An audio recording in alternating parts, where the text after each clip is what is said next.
Hey guys, it's me Jen. Welcome to my channel if you're new. It's that time of year again where people are applying for university and it can be such a stressful and nerve-wracking process. Recently I've noticed that there are barely any uni videos related to primary teaching on YouTube. If you didn't already know, I am in my 4th year studying BA Education in Scotland, but I feel like the tips that I'm going to give you could apply to any university, so hopefully you'll still find it helpful. Today I'm going to be sharing my experience of and tips for university application interviews. I can't believe that my interview was like this time 4 years ago. That is so scary. It feels like no time at all, and this year I'll be graduating. I feel like I'm in a pretty good position to give you guys some advice, and myself and some of the other students on my course are actually going to be on the interview panel this year, so you never know, if you're applying to my uni, maybe I'll be the one doing your interview. I don't think I'd be a scary interviewer. I think I'd be like quite nice and friendly. But anyway, first of all, the most important tip is to make sure you're prepared for your interview. That sounds like such an obvious one, but when you're nervous it can be so easy to have a mind blank. So just make sure you've had a thought about the kind of questions that you might be asked. Prepare some answers to the more common questions. Make sure you practice it in front of other people. It could be like your mum, maybe even the teachers in your school if you're still at secondary school. Just make sure you've practiced how you're going to word your answers, because it's so important to be clear. You don't want to be waffling on and not making sense when you're giving an answer to a question. Don't worry if you need to take a moment after they ask you just to have a think and gather your thoughts. If you need to,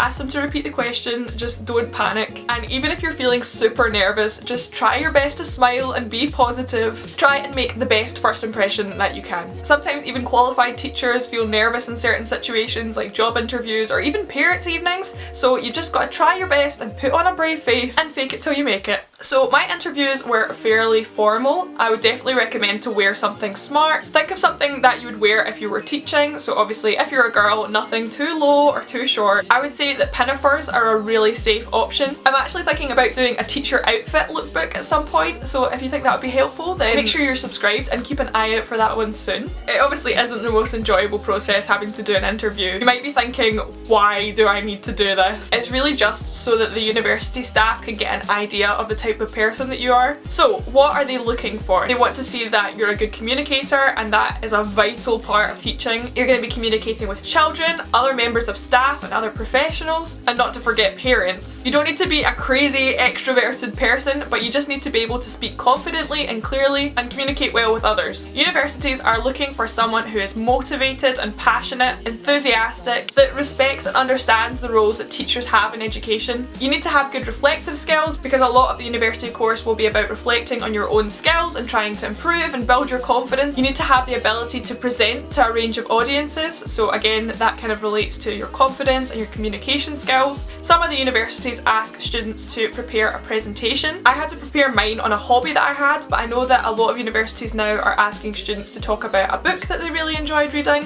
It's really just to show that you can present information to an audience, because I suppose eventually you will be presenting in front of a class. You will be responsible for educating a group of pupils, and you will have to condense information and make interesting presentations. Giving a presentation will give a really good idea of your personality. You're also expected to have a high standard of literacy and numeracy. Obviously those are two of the main subjects that you will be teaching in the future. Some universities do skills tests where you need to actually sit a maths test and answer a set written question. I've had a couple of questions from people asking me about applying for primary teaching when English or maths maybe isn't your strongest subject, and to be honest, in my opinion, if you're a really passionate teacher then it's not the end of the world if they're not your best subjects. Obviously you'll need to be able to meet the entry requirements for the course to get accepted, but you tend to find that teachers who have personally struggled with a subject are better teachers because they can relate to the pupils and help them to overcome the problem. So I wouldn't completely panic if maths isn't your favourite subject, but they obviously are really important and are completely unavoidable when it comes to your teaching. It's also good to have a kind of general awareness of the profession and things going on in education right now,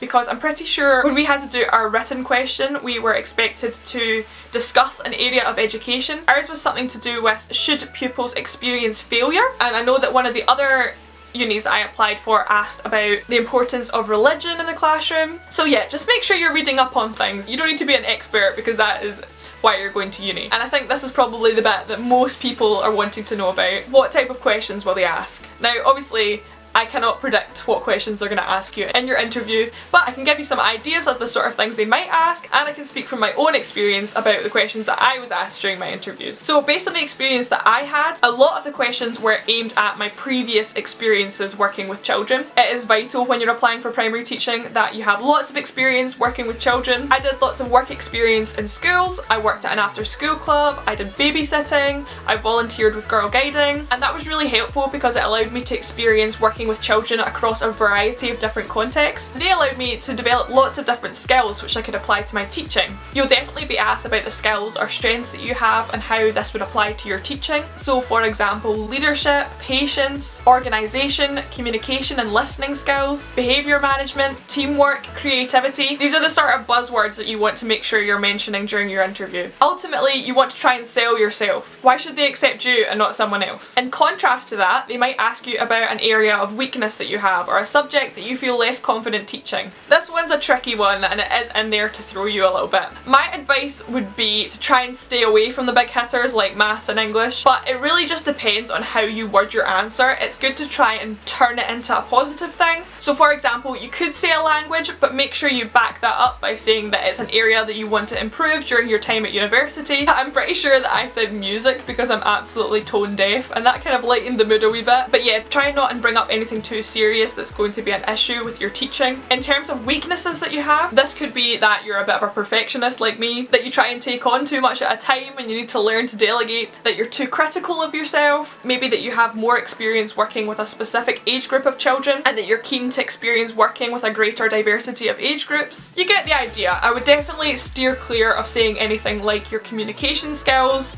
or your teamwork skills because they are definitely really important ones. In one of my interviews I was actually asked about a teacher that inspired me. I thought that was a really nice question because it definitely put me at ease during the interview. Try not to make anything up because you can get caught in a spiral of lies. Just speak from the heart. That was so cheesy. I obviously wouldn't have time to go through all of the interview questions today, but I've listed a couple now to give you an idea of some of the other ones that you might be asked. And obviously there are loads online too. I'm just going to read these ones because it'll be a bit easier. How do you know teaching is the profession for you? What are you looking forward to about teaching as a profession? What qualities make a successful teacher? What aspects of the course do you think will be most challenging? What is the hardest thing about working with children? Do you have any hobbies or interests that could be useful for extracurricular activities when you're teaching? There are literally hundreds more, but I thought those ones were quite interesting and maybe not the kind of stereotypical questions that you will be asked. They'll definitely ask a few of the main questions, but there might be one or two in there that are slightly different just to throw you a wee bit. But just try and be as genuine as you can, show that you're really passionate about teaching, and I'm sure that they'll see that. They could literally ask you anything in your interview, so